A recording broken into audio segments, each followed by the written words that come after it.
అందుకే నమస్కారం. క్యాటస్ devotion channel ఇది ఇస్తున్నాను. ఎందుకంటే కర్మ ఎవరిని వదలదు. మన భగవద్గీతలో కావచ్చు, మన హిందూ పురాణ శాస్త్రాల్లో కానీ మొత్తం చెక్ చేసుకుంటూ పోతే ఒకటే, కొన్ని సందర్భాలలో నువ్వు ఈ జన్మలో చేసిన పాపం ఈ జన్మ నిన్ను వెంటాడిద్ది, మరికొన్ని సందర్భాలలో అది మరు జన్మ దాకా నిన్ను వెంటాడిద్ది. జన్మలో కూడా కర్మఫలం నిన్ను మాత్రం వదలదు. సో దానిలో భాగంగానే ఇప్పుడు ఈ రియల్ స్టోరీ మీ ముందుకు తీసుకొచ్చాను. నర్సయ్య అలియాస్ సిద్ధన్న అలియాస్ బాపురెడ్డి వెనకాల చూపించిన పర్సన్. ఇతను 1997లో పీపుల్స్ అని చెప్పేసి ఒక నక్సలైట్ గ్రూప్ ఉండేది. కొండపల్లి సీతారామయ్య తన హెడ్. సో ఆ పీపుల్స్ గ్రూప్లో జాయిన్ అయ్యాడు. అప్పట్లో కరీంనగర్ జిల్లా వచ్చేసి ఉమ్మడి కరీంనగర్ జిల్లా, వరంగల్ జిల్లా మొత్తం నక్సల్స్ అనమాట, గట్టి ఉండేవాళ్ళు. ఇప్పుడు కరీంనగర్ జిల్లా నుంచి రాజన్న సిరిసిల్ల జిల్లా ఏర్పడింది కాబట్టి ఈ రాజన్న సిరిసిల్ల జిల్లా తంగలపల్లి మండలం లచ్చపేట అనే ప్రాంతం చెందినట్టు వ్యక్తిత్వం. సో 1997లో ఇతను నక్సలైట్లో జాయిన్ అయ్యాడు. నక్సలైట్లుగా ఉన్నప్పుడు ఇక వీళ్ళని చంపటాలు ఏదో చేసుకున్నారు. భూస్వాములు పెత్తందారుల నుంచి తీసుకుని పేదలకు పంచిపెట్టారు. 2003లో వీళ్ళు ఒక 9 మందిని చంపారు. ఆ 9 మంది ఎవరు అన్నప్పుడు కొంతమంది దళ సభ్యులుగా ఉంటూ కోవటలుగా మారి పోలీసులు హెల్ప్ చేశారని, ఈ కొంతమంది బయట ఉంటూ పోలీసు ఇన్ఫార్మర్లుగా ఉన్నారని, ఇలా 9 మందిని చంపారు. 6 ఒక చోట, ఇంకొక 3 వేరే చోట. ఇలా చంపినటువంటి 9 మందిలో అంజీ అని చెప్పేసి ఒక వ్యక్తి ఉన్నాడు. ఇతను జగిత్యాల ప్రాంతానికి చెందినటువంటి వ్యక్తి. ఈ అంజీకి అప్పుడు చిన్న పిల్లడు, ఆ పిల్లడి పేరు సంతోష్. సంతోష్కి పాపం అపసుమతి చిన్న పిల్లడు అప్పుడు.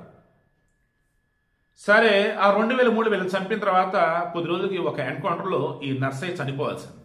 బట్ బతికాడు. ఆ తర్వాత ఇక అనుకున్నాడు, మనుషుల్ని చంపి ఆ తర్వాత నేను చావుపోయి దక్కిలి ఇప్పుడు బతికాను, వద్దు ఇక లొంగిపోదాం అనుకున్నాడు. ఎందుకు అప్పట్లో లొంగిపోయి పునరావాసం కల్పించి భూమి ఇచ్చి కొంత డబ్బు ఇచ్చి బతకడం అంటారు. బాణం సినిమా చూడండి, మీకు బాగా క్లారిటీ వచ్చింది. నారా రోహిత్. ఓకే, నెక్స్ట్ ఇతను 2004లో లొంగిపోయాడు. ప్రభుత్వం కొంత భూమి ఇచ్చింది, వ్యవసాయం చేసుకుంటూ ఊర్లోనే ఉంటున్నాడు. వెళ్ళి రాజన్న సిరిసిల్ల జిల్లా తంగలపల్లి మండలం లచ్చపేట గ్రామం. ఇతనికి ఎల్లావా పోచవ్ అని చెప్పేసి 2 భార్యలు. ముందు భార్యకు ఒక కొడుకు, తర్వాత భార్యకు ఒక కొడుకు కూతురు. సో పిల్లలతో హ్యాపీగా లైఫ్ లీడ్ చేస్తున్నాడు. 2004 తర్వాత టీఆర్ఎస్ పార్టీలో జాయిన్ అయ్యాడు. తెలంగాణ ఉద్యమంలో కీలక పాత్ర పోషించాడు. ఆ 2014లో ఎంపీటీసీగా పోటీ చేశాడు, బట్ గెలవలేదు. ఇంక ఇలా పార్టీ పరంగా వ్యవసాయం చేసుకుంటే ఇక మూవ్ ఆన్ అయిపోతుంది లైఫ్. 3 సంవత్సరాల క్రితం యూట్యూబ్ ఛానల్స్ తెలిసిందే కదా మీకు. ఆడు ఫేమస్ అయ్యాడంటే ఇంటర్వ్యూలు, వాడు పనిచేసాడంటే ఇంటర్వ్యూలు, వాళ్ళు గతం మీద చేశారంటే ఇంటర్వ్యూలు. ఇలా ఇంటర్వ్యూలకి తీసుకుంటూ పిచ్చి తమ్నైల్స్ టైటిల్స్ పెట్టి అండ్ క్వశ్చన్స్ అడుగుతున్నప్పుడు ఎదుటి వాళ్ళని టెంప్ట్ చేస్తారు. పిచ్చి క్వశ్చన్లు అడిగితే ఎదుటి వాళ్ళు ఆలోచించుకుని చెప్పాలి, కొంతమంది ఆలోచించి చెప్పాలి, కొంతమంది మారలయ్యా ఇతను ఇంటర్వ్యూ నేను చూడలేదు, మరి క్వశ్చన్ ఇతను ఏం అడిగారో మరి ఇతను ఏం చెప్పాడో తెలియదు. కానీ ఆ రోజు అంజయ్యని చంపింది ఇతనని చెప్పి తెలిసింది సంతోష్కి. దట్ మీన్స్ సంతోష్ వాళ్ళ నాన్నని చంపింది ఇతనే. దెన్ మా నాన్నని చంపింది వీడా, మా నాన్నని చంపినందుకు సంతోష్ బతుకుతున్నాడా? సో ఈ సంతోషం కలగల, సంతోషం పోయింది, మొత్తం పోయింది. చంపాలనుకున్నాడు, స్కెచ్ వేసాడు. ఇక మధ్యలో వచ్చి అప్పుడప్పుడు సిరిసిల్లకి వచ్చేసి ఇతను కలుస్తూ ఉండేవాడు. సిరిసిల్ల, వేమనాడు, పలానా చోట్ల రకరకాలుగా ఈ నర్సయ్య అలియాస్ సిద్ధన్న అలియాస్ బాపురెడ్డిని కలుస్తూ అన్నకి విరామాన్ని అన్న, అన్న ఇంటర్వ్యూ బాగేస్తామన్నా ఆర్దనని చెప్తూ మధ్య కలిసి సిట్టింగ్లు కూడా వేసేదాకా. మందు సిట్టింగ్లో కూర్చున్నారంటే ఎంత పెద్ద శత్రువులు మిత్రులు అయిపోతారు. అండ్ అనుకోకుండా తేడా కనుక జరిగితే చంపుకోవడం కూడా జరిగింది అక్కడే. సరే ఫ్రెండ్స్ అయ్యారు. కొద్ది రోజుల క్రితం అన్న నాకు ఒక యూట్యూబ్ ఛానల్ ఉందన్న, నువ్వు కూడా ఇంటర్వ్యూ అన్నదానికని అన్నాడు. ఓకే తమ్ముడు ఇద్దామని చెప్పేసి అన్నాడు. ఇక వేములవాడి దగ్గర అగ్రహారం గుట్లని ఉన్నాయి. పక్క ప్లాన్ వేసుకున్నాడు.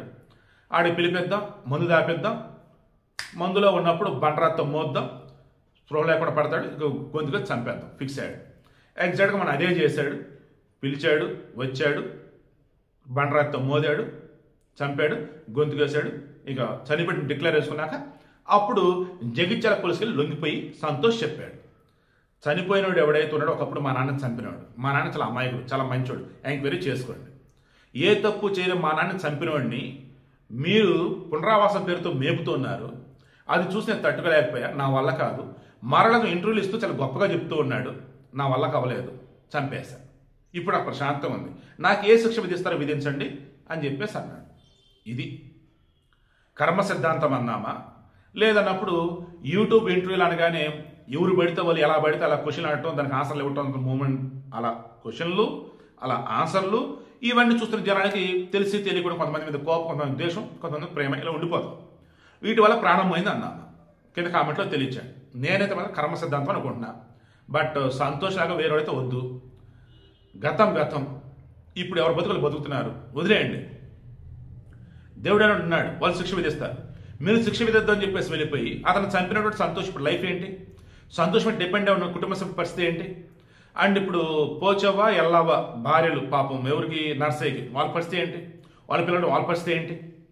సో కర్మ సిద్ధాంతం అని స్టార్ట్ చేసినా కానీ ఈ టైప్ ఆఫ్ కర్మ సిద్ధాంతం అయితే ఐ డోంట్ సపోర్ట్.